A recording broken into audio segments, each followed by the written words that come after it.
resentment is there's a bunch of people out there that have these lives that are deeply unsatisfying, because I think somehow or another, through momentum and just through just things falling into place the way they are, and people trying to fit their lives around the way these pieces have fallen into place, there are so many people that are working all day long doing something that is deeply unsatisfying and almost painful to them. Yes. If you make furniture for a living, and you feel a great satisfaction out of that, and you sell that furniture, look, man, making furniture feels good. If you can do that, you could cut those corners perfectly and sand everything down nice and stain it, and then it's done, and you get the satisfaction, and you sell it to someone, and that pays your bills. That is infinitely more satisfying than being stuck in some fucking cubicle working for someone that you don't want to work for, having to have these stupid fucking office meetings, talking to people in human resources, sitting down with your supervisor where they evaluate your job performance, and you're not really, you really need to be enthusiastic about this company. This company is your future. This kind of you're like, fuck, kill me now. There's a lot of people out there that would way rather do something else, and I hope they understand that they can. Everybody's got these stupid barriers they put in their own head. You got to resist those goddamn things, because they don't do you any good, and they certainly define the potential for your future in a negative way that's not self-serving, and it's not even real. You put this artificial ceiling on the potential for what you're doing. If you hit a wall, okay, that just means you need to regroup and rethink. It doesn't mean that wall's there, especially when it comes to something like social media or like a podcast, something where you like it less, fix that. Figure out a way to do it. You can do that. And this idea that there's no way to get past the starting block today is just ludicrous. It's crazy. And it's just this poor thinking. And people that are trapped in bad situations, one of the problems is you feel like this is your future. You feel like you're fucked and you can't get out of that. There's no hope. There's no light at the end of the tunnel. There's no rainbow. And if you feel like that, that alone can be incredibly defining and limiting. But if you look at yourself objectively and say, okay, I kind of am fucked here. I'm in credit card debt. I'm working in a shitty job. I don't like what I'm doing, but I have some ideas. I need to feed those fucking ideas. I need to feed them and water them, and I need to set aside a certain amount of time every day to just try to make those things happen. You can do that. Wondering why other people's success, or wondering why other people are successful, is the refuge of losers. Wondering why other people are successful. Like, who gives a fuck? You can say you think it sucks, but to spend time wondering why someone is successful and hating on someone being successful, it doesn't do any good. It's like, what is that old expression that jealousy is, it's a poison that does the opposite of its intended, is that your mind, you have a certain amount of bandwidth. This is why I don't read Instagram comments or Twitter comments or YouTube comments. Like, I don't have any time. If I read them, it's an accident. But to seek them out, like, you have bandwidth. I don't spend time wondering why I hate things or hating on someone or being jealous. You have, let's call it units. You have 100 units of bandwidth in your mind. So that means there's 100 units that you can spend on things you care about, or you could let your mind be occupied by some stupid fucking Twitter feud that you're in with some idiot that you don't even know, and you could spend 30% of your Twitter bandwidth or your mind bandwidth on this, and then you only have 70% for the things you love. And then maybe you're involved in some fucking relationship with someone who's an idiot, and you're arguing back and forth with them. Well, there's another 30% that's gone. Now you have 40% left. You have 40% for the things you love instead of 100%. But if you only concentrate on the things you care about that mean something to you, and I think that there's a lot of people out there that think somehow or another you're going to get to some place where you're living in silk sheets and you're getting your toes done while someone's dropping grapes into your mouth. I don't want that. I've never wanted that. That guy's not going to be happy. He's going to be bored. An hour into the grapes, you're going to get those fucking grapes away from me. Stop painting my toes. What am I doing in this bed?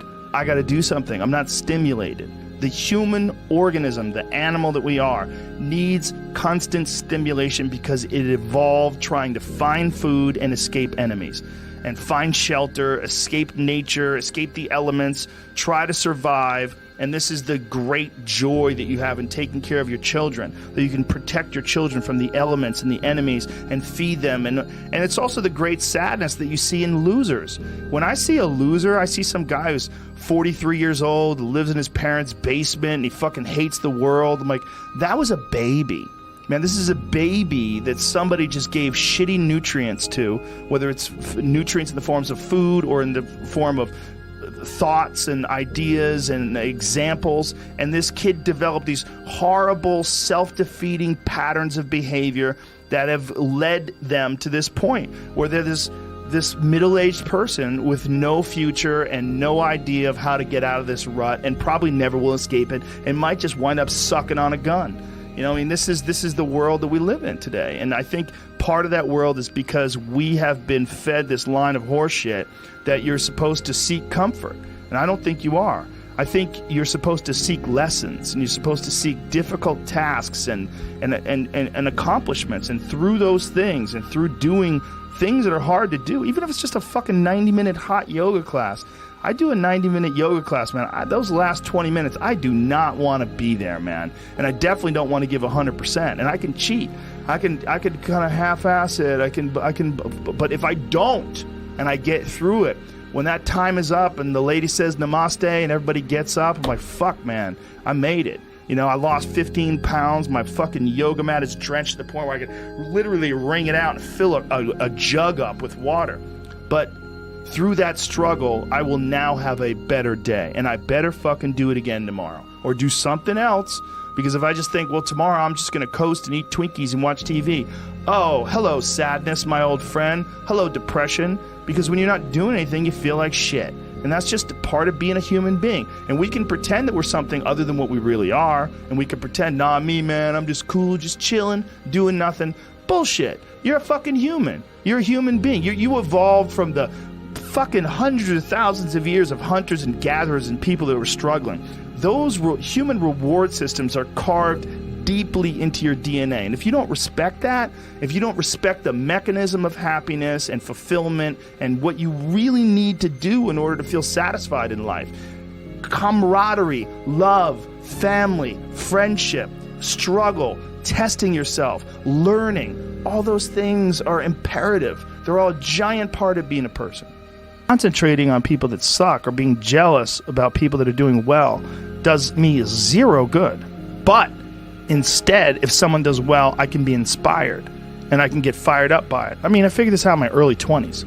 I was like, okay, this is I have a poor way of looking at it, because it's a martial arts thing. Because in martial arts, like, you can't be jealous of someone else's ability. You have to realize you might have to fight them someday. So by realizing that they're really good, you're forced to be objective about it. And you have to go to work. Like, you have to go, fuck, that guy's better than me. I got to get better. And you have to go to work. Right. There's no positive benefit in underestimating someone. Underestimating someone will get you fucking killed. Like, literally. You're going to get... But this is something I've cultivated for a long time and avoided things that make me unhappy and figured out what those things are and been very rigid about eliminating them from my life. And one of the big ones is eliminating interactions with people that are negative. That is gigantic. And because I've realized that I'm not really as independent as I used to like to think I was. I used to like to think that my thought process was independent and that I don't give a fuck what anybody thinks. That's nonsense. People say that because they absolutely care what people think and it bothers them. So they say, I don't give a fuck. But that I don't give a fuck stuff is almost entirely nonsense. You do care. And you care in both ways. You care if people are critical of you, care if people are positive of you, but you also care if people are living positive lives and they're motivating you. That's a big one. People are fuel, and other people, it's one of the reasons why I like talking to people, one of the reasons why I like to do podcasts, because I get a lot out of, like just talking to you about your time in the monastery or your push to get to that 100 miles. Like, you get energy out of people like that, and you think about this energy and you think about this inspiration when you're doing other things. And it also sets in your mind that when you meet these exceptional people that move you, like, what are the characters, what are the qualities that they have, what are the characteristics that they possess? and those things become significant and important to you. Whereas if you live around a bunch of people that are complaining and bitching about everything, and they see the negative in everything, and they're always whining, those people are the opposite of that. They're the opposite of inspiration, and they're mud. You're just like, what? It's like you're up to your ankles in mud. You try to trudge through life. It's difficult. You're not light. It's not pushing you. There's not a wind at your back. The wind's in your face, and it's rough, and over time, I've learned that these people, you're not going to fix them. I used to want to fix them when I was young. I used to want to go, hey man, I see what you're doing. Like, dude, don't do that anymore. Listen, just do this and stop doing that and start doing this. And if you just work towards this, you could be successful. And then a week later, the guy's doing the same shit. You're like, okay, right. I'm wasting a significant amount of my energy on someone who doesn't want to waste any of their energy on themselves. And so managing the community and the tribe that you're in, making sure that you're a good member of that tribe, that you're doing your part, and there's a lot of cynicism in these days about inspiration and about motivation, because there's a lot of fake shit. You can go on Instagram and you see a million of these inspirational quote pages, and they're run by people that are probably depressed. You see a lot of people that are, talking about how to get ahead in life, but they're not really doing anything themselves. So there's a lot of cynicism involved in that. But there's also sincerity in it. And you can get, if you just look at it with a pure heart and a pure mind, you can get a lot of energy out of that.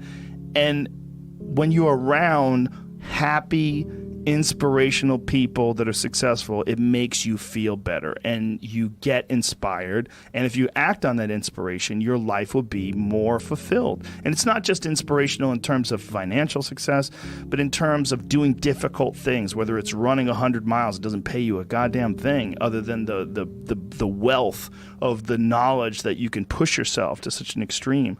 Or anything else, whether it's someone who becomes really good at playing chess or someone who's really good at martial arts or whatever it is. There's a great feeling in these overcoming these difficult things, because life is never this just constant state of I'm at a 9 all day, and when I'm with my wife, I hit 10. Yay! And I stay like that. That's not real. What's real is like you saying that you went to this monastery and felt all this angst about meditating and being alone and not having your phone and not having the input, but then when it comes out of it, then you have this reward. So you push through this, and you had these uncomfortable feelings, and you came out of those uncomfortable feelings with this newfound appreciation for time and this respect for your own existence in your own space and carving out 3 hours for yourself a day. That's where it all comes from. It all comes from life lessons, and the lessons are learned through struggle.